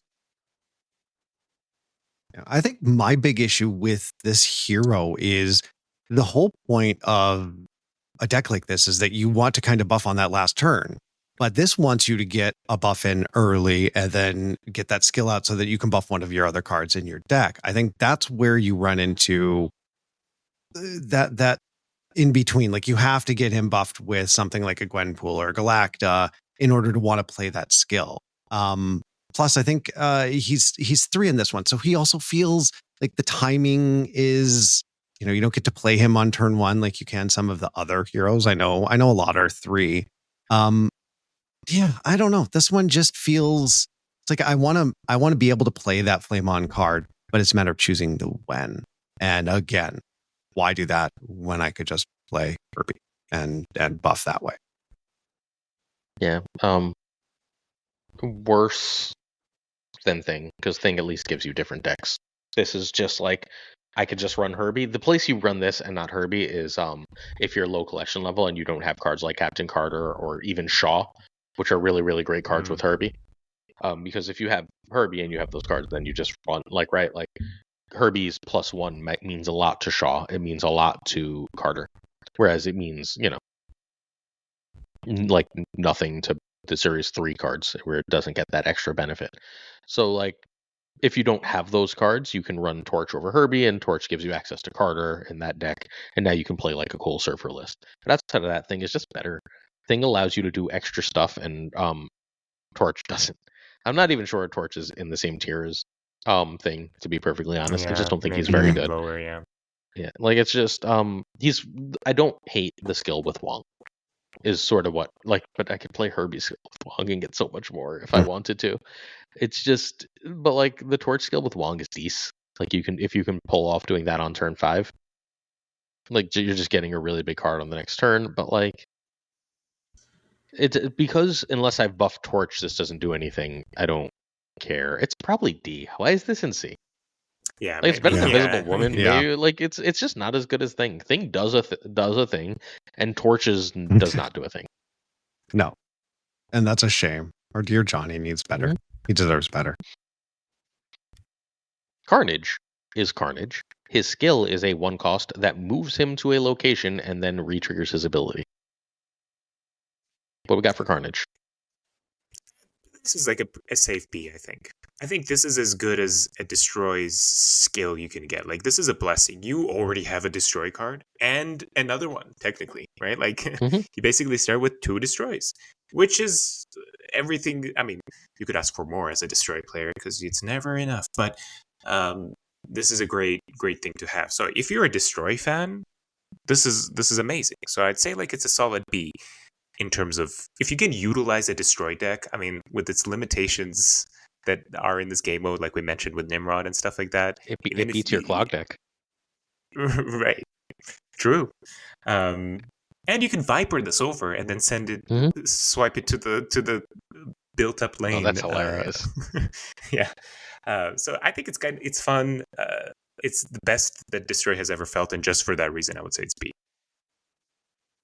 See, I'm leaning more towards an A, but then I am also a Destroy player. So I the flexibility of being able to do that, especially if you do have X23 down on the board, or if you have Wolverine and X23 down on the board, and you might be able to trigger that yet again just by taking a risk and just throwing it blind, or still at least destroying other cards, reducing the cost of your death, increasing the benefit to null.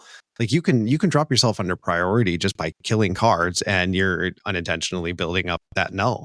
I 100% agree. I think Maximum Carnage, to me, I think it sits in the A because it brings Destroy to some level of relevancy in a mode, and I don't think that's really been. It's been a long time since that's happened. It's between B and A. I think I'm going to put it in A because if not, I don't think we have an A tier card. And I do think it's probably better than Mr. Fantastic. Fantastic's deck is a little better, but like Destroy only sort of exists in this mode because of Carnage, like in a real way. If Nimrod was here, I could easily see this being an S, right? Oh, 100%. Like, but I think it's an A. I think it's just good enough. There's enough people, I think, still doing combo and ongoing shit that having access to this card and this deck is still going to be really good. Yeah. And like, it's cheap, right? Like, if you just have X23, you can get into this. Like, even if you want to build a custom deck, you don't need anything else. Although Nico is very nice. Nico destroying this mode with one card starting in your hand feels completely freaking insane, just in case you haven't experienced that. Like, if you can hold Nico for Destroy or a copy, like, you're absolutely singing. Frigga, by the way, also really good. Not in any of these decks, but Frigga is also really, really good. Yeah, with that extra energy, Frigga might be a good include in one of the custom Destroy decks. I'm sure someone has already done that, but I have no idea. But yeah. All right. Next up, we've got Dr. Doom. His skill is 2 cost. Make your 6s cost 3 next turn. Agatha? Okay. Agatha. Yeah.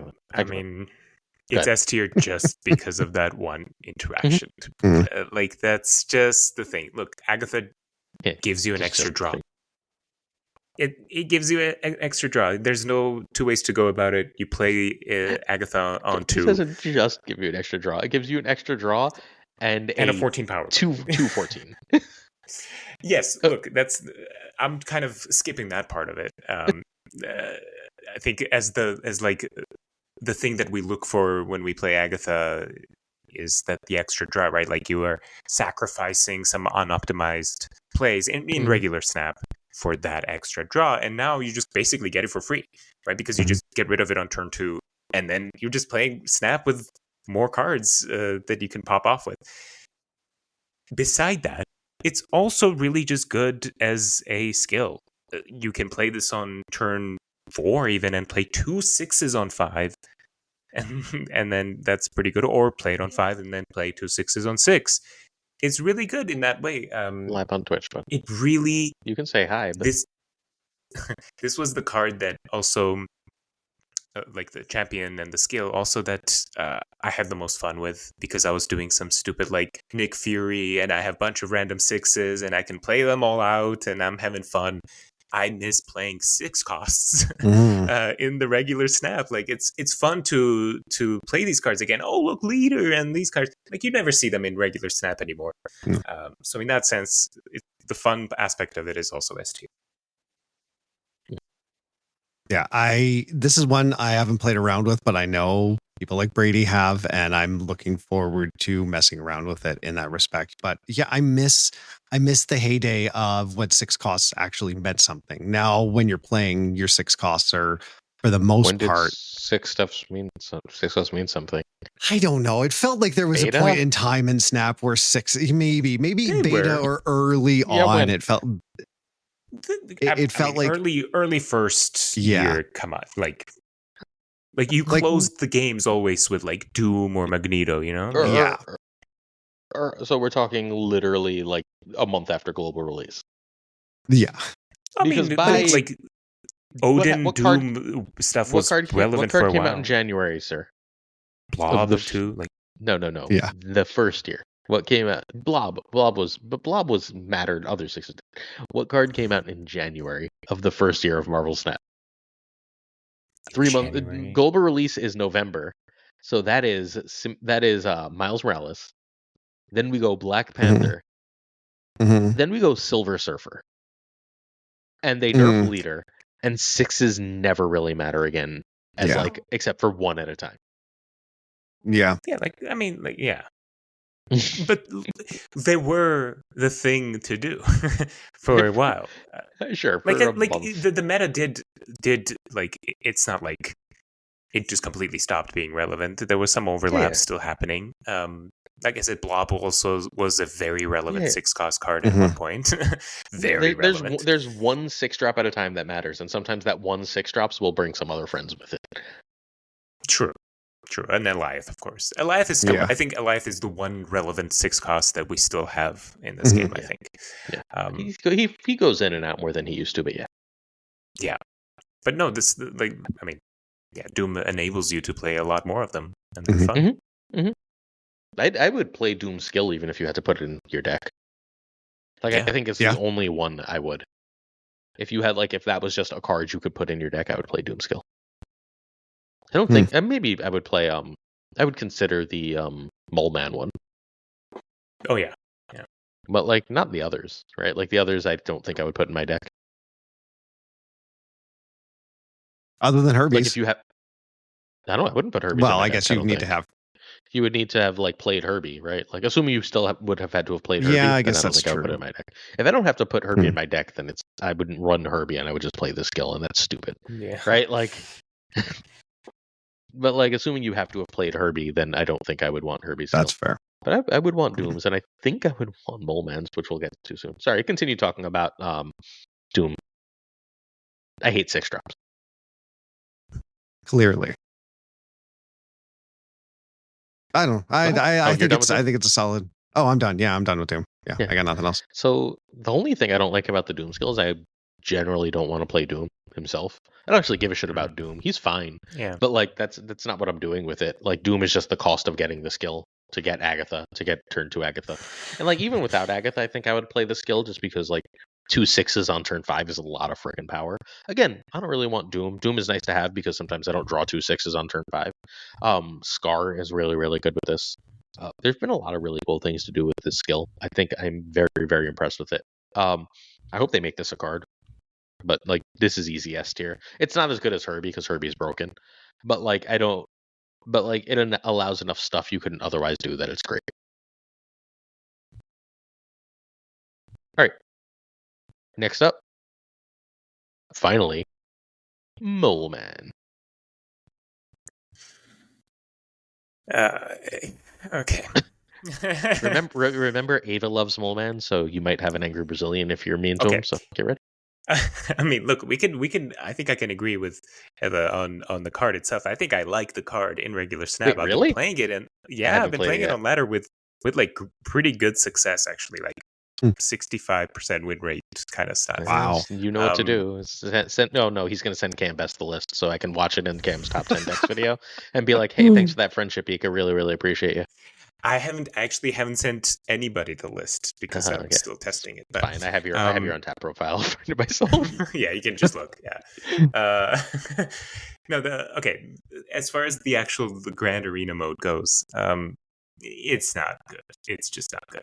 And it's not one of those emotional ones like this is trash kind of thing, because I really want this to be good, and because I think it's cool, and I think you can do a lot of things that you can't do in I guess the spell itself, the skill, I guess, is really cool, and that's what I want to be relevant.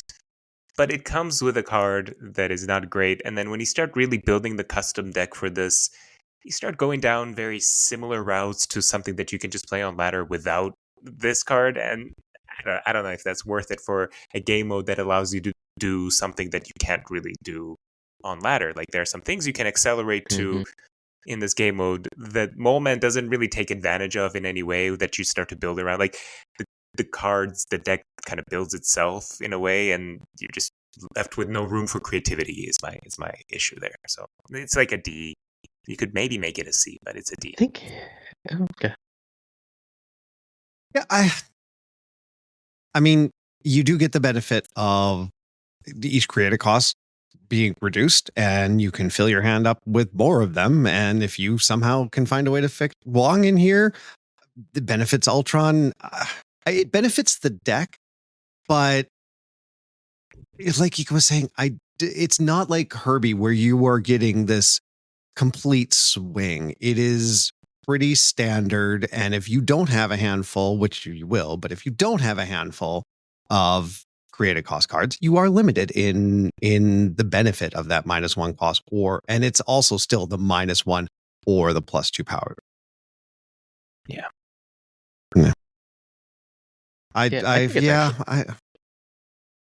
No, sorry. I go think it's ahead. actually C.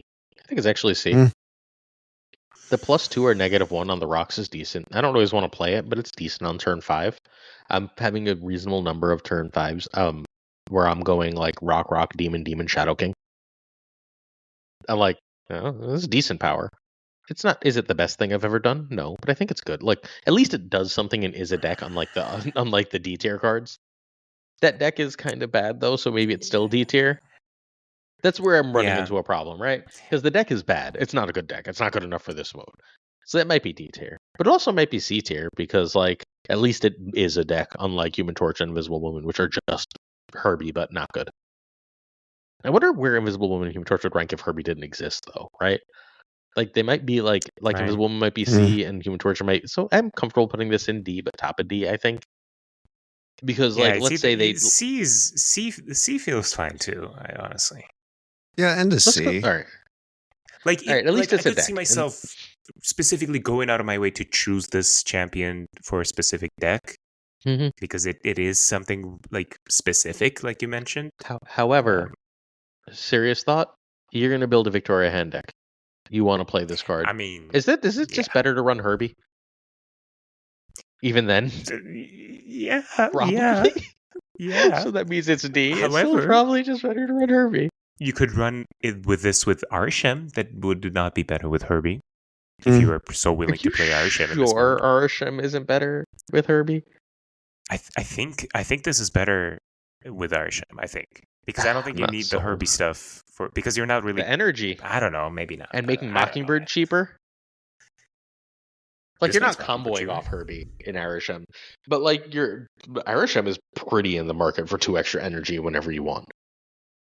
And is it the thing that I found playing Arishem was that, like, I just didn't have good cards to play anyways, like even with the extra energy. Yeah, I think with Arishem in this mode, you have to do hand generation. You treat it like original Arishem, where you're running like your Ancient Coulsons and stuff. Because you have the extra energy, right, from Arishem in the mode. Like, it's like classic Arishem +1 energy after you turn can play 3. Coulson on 1.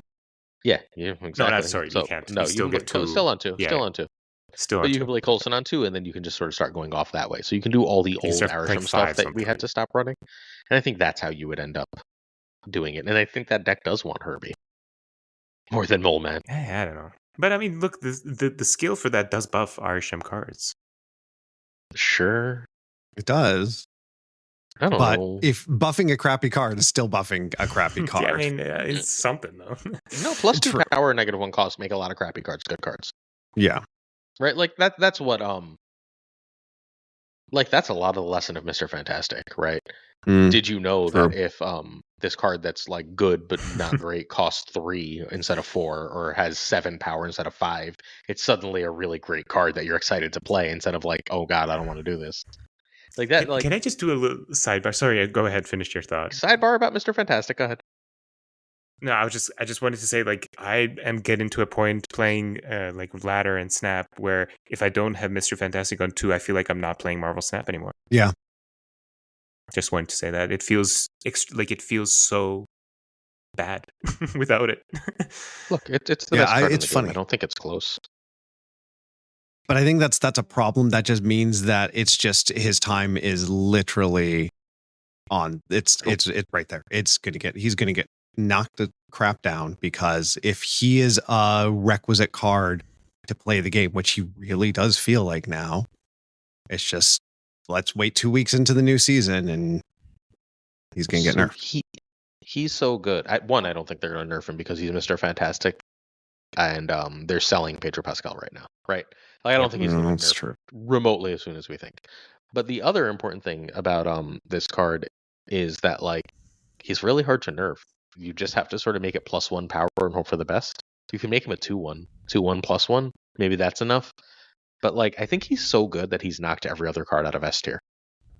I think he's the only S tier card because there's no card that's like on his tier. Like you can't say Surge is on his tier. It's And like it's one of those things where I do think there are better even 2-drops just in general. It's just that this smoothes out everything so much that it's irrelevant. Like I think Merlin is a better card, but it doesn't really matter. But it's not a better But card, it doesn't right? matter. Because like It's in the thing, context of the game matters, right? Yeah. Like I think Merlin is the second best card in the game. And I so rarely play Merlin now because if it turn 2 happens, even if I don't have a turn 3 play, I'm like, I should still probably just play Mr. Fantastic, right? And like, it's just, I honestly think Merlin is the next best card in Marvel Snap, and Surge is like top 5 at worst, and like none of them compare to what I want to do with this card. It's crazy how broken Surge felt last season, and now I feel like, oh, you played Surge? Okay, I have Mr. Fantastic on board. So like, just everyone, like, you can always tell how much people understand about Marvel Snap when they go +1 buff. That never matters, and it's like that almost always matters, right? A +1 buff almost always matters. And like, if you take almost any card in Marvel Snap that's any good, and you say you have 2 more power on it or 1 less cost on it, you have fundamentally changed that card in a very, very real way. And that's what Mr. Fantastic says, right? Like, Thing for Steps when he's suddenly 4, you're like, oh, when he suddenly starts at 8. Like just looking at the other champions, a Doom that costs 5 or a Doom that has 7 power, you're like, yeah, man, like that's a huge, because your opponent, when you're setting up a Doom deck, right? And your opponent's doing their Doom math, they're not counting on a 7 power Doom. Yeah. Right? Yep. Like, and that's a fundamental difference. Like, and they have no idea. Cards. Yeah. You have that disparity over them of you don't know what my Fantastic buffed. He might have just reduced the cost, or he might have just increased the power of a card that's going to, completely change the game. You can't even consider it. You can't try and math around it because you have no idea. Mm-hmm. Like you have to just sort of like pretend it didn't happen. Yeah, and he's been there the whole game.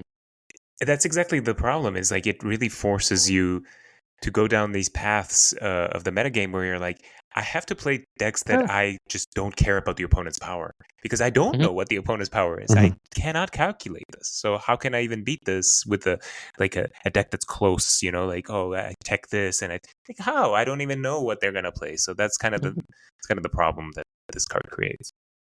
It's a problem that's been happening more and more over time, right? Like they keep increasing the variance in Marvel Snap with cards like Surge, with cards like Merlin, with cards like Iron Patriot. All these cards are fundamental variance increases. Even Agamotto, right? Like these are fundamental variance increases in Marvel Snap that are very, very hard to play around. Which doesn't make Marvel Snap a less skillful game, but changes the skill you need. It changes the decks you play and the skill you need to be good. In a way that honestly usually benefits me because I'm too lazy to count. Like I'm trying to stream and have a conversation with people. I can't be counting up, be like, that's 7. Like, I streamed Marvel Snap gameplay the other day, and Butt was like, you do this, and I was like, I counted. I'm pretty sure that's wrong. And then I was like, I don't actually give a shit. I'm not counting twice. What do I look like over here? So I lost the game because I didn't bother to count a second time. Right? Like. It's because it was like just adding +2s for things and figuring out what Scar math was, right? Like it wasn't complicated. Scar and Surtur are in this lane. What does that make the power? And like I was just like, I don't want to do that. And like, Butt said that, and so Butt was like, I lost you the game because I didn't count. Like, how often does that? Like, that's a real top player skill, though, right? Like counting and knowing that kind of thing. Not anymore, or at least not nearly to the same extent it was. Yep. You see certain cards, and you just know that's gone. Which is part of what should have made Surfer so much better, but hasn't. And I'm not sure why Surfer is so bad right now, because I think Surfer is actually kind of bad right now on ladder. Yeah. That was a long sidebar. Yeah. All right. Let us get toward the end of this video then. We're back over to yeah. Oh, that I should save that because that's going to have to go in show notes and stuff. Oh, yeah. You definitely want to save that. Save, and we're going to give it a title. We're going to call it, what is this? Arena Champion List. Yeah. Save. Give me 2 seconds, chat. Sorry. Save. should be saved momentarily, and I'm also going to hit download. It is downloaded. It is saved. It is time to talk about our variant of the week. We got Agatha. No.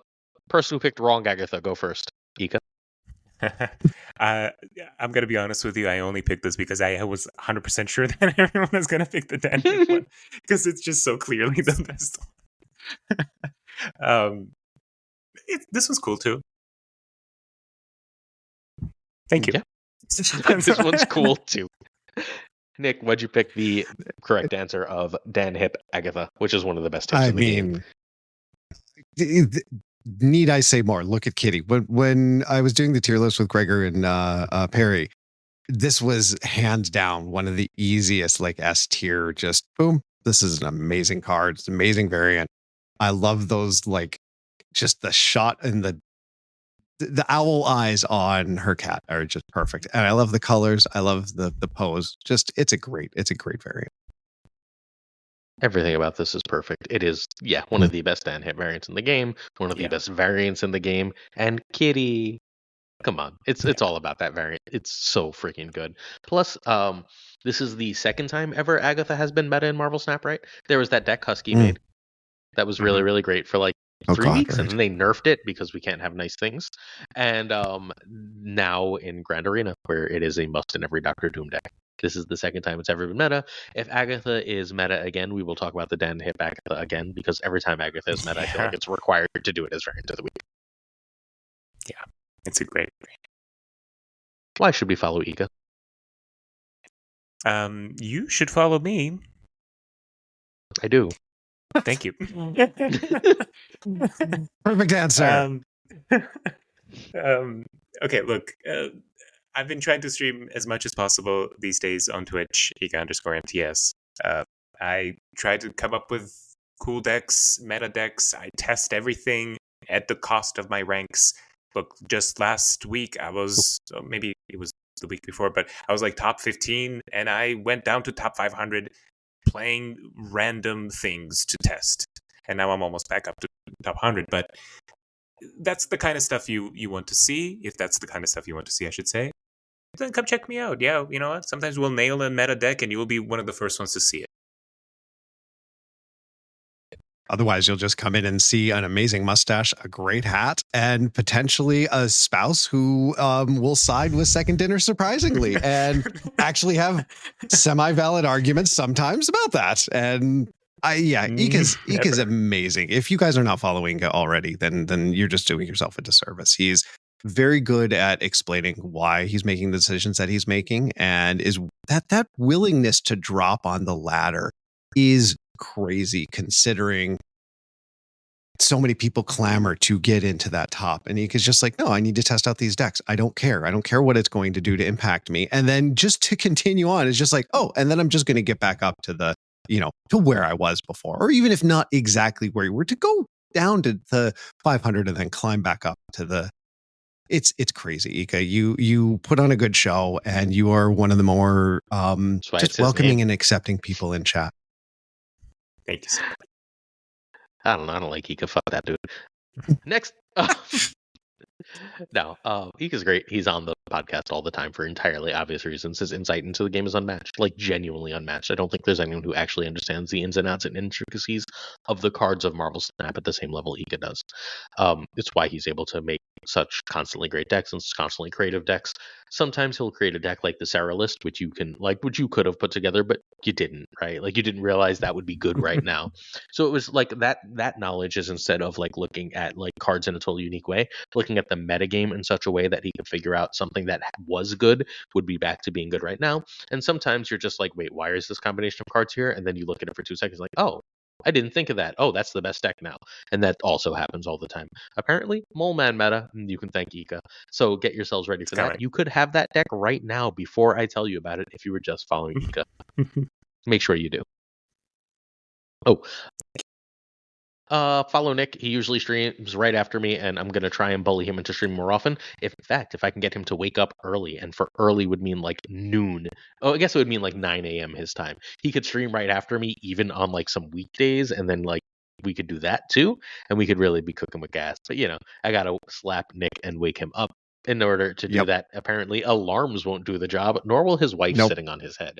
So Nope. I don't know. I don't know what to tell you. If we can get him up, we'll It's get all my him daughter's streaming fault. more. Why is it your daughter's fault?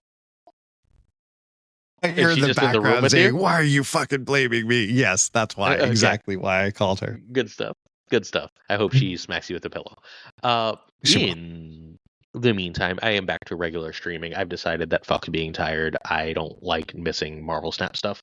And so I'm going to get my shit together. And I will be streaming at least 4 times a week going forward. It will be at usually around like 9 in the morning. So get ready for that.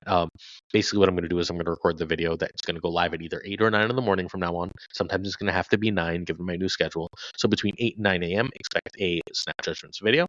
Around the time that video goes up, most weekdays, expect a stream from me. I'm going to be streaming almost every day to the best of my ability. You're going to get back to the regular video schedule where we're doing, well, we haven't missed a video, but some have been like 2 hours late. So we're going to get back to a regular schedule for videos. We're going to get back to our 2 video a day thing. So if you've missed Snap Judgments in any way, shape, or form, get ready. We're back in full force. Fuck being tired. We got some work to do. Speaking of which, we have a Patreon if you're willing to support the channel. Oh, follow Smiles. That was last week. Yeah. Follow Smiles anyway. What else? We like Smiles. I Yeah. forgot to delete that slide. Whatever. I made this an hour before because I woke up early in the morning to make this slideshow. Check out patreon.com/snapjudgments if you are interested in showing some support to the show.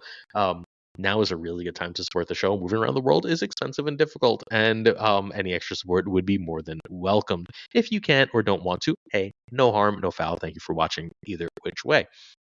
Sure, tier support come with honor. Thanks. In fact, we will have a new name to add to this list.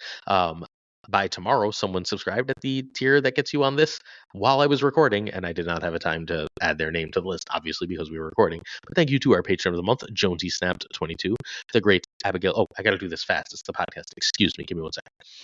Abigail, Samantha, Burner, Eric, Garland, Sully, B, Ink, I'm Frozen, Hotan, Everett, Prime, Brian, Burke, Ryan, Wood, Snap, Renman, Gopher, Kev, Keltor, No More 33, Kertixley, Corey, Kazushi, Archangel 3K, Black Die, Profrost, Code Seeker, Code, Hallowed Synth, Batnik, Absolute Shannon, Hi Shannon, Nightmare, Dirty Casual, Mr. Grove, Cables, Ginger Prime, Phil, Rapper, Chapel, Kenny Lers, The Angel, The Biz of Black Jeeps 23, Exorcist, Skippy G, Jessica Gamble, Slush Death, King of Bros, Great Kazoo, Werewolf, Kevs, Yoda, Clam, Colonel Forbin, Rob Subman, David G. Wingfield, Steven, Brian Carpenter, Stage Martin, Jason B, Mr. Craig Starry, Matt B, Corey Corbin, John Q, Jimmy Q, Gist Out, Ace 8, One Big Man, Milkman for Reals, Cactus Jack, Reapser, Steve O, 131, Yo Marco, Ted Bro, hi, Joe Marco. Quid Pro Joe, Snap Decisions Joe, Boom Bop, Bricks 2 Click, Green Goblin, Bot V2, Flam 6, Spectrum X, Hood, Only Fox, Matt H, DJ My Context, No Freaking Flex, Nick the Geeky, hello Nikki, Toxic Soul Kings, Zadric 74, and hopefully Toxic is asleep, Zadric 74, the King of Canada, JJ Denman Falcon, Fopthor Newman, Two Ties, Great Wonder, the Pirate King Tucker, and of course Gunny's T, where the T stands for. Thanks for joining us. Say bye, Nikki. Bye, Nikki. Say bye to Nikki, Ika. Bye, Nikki. Peace and love, everybody.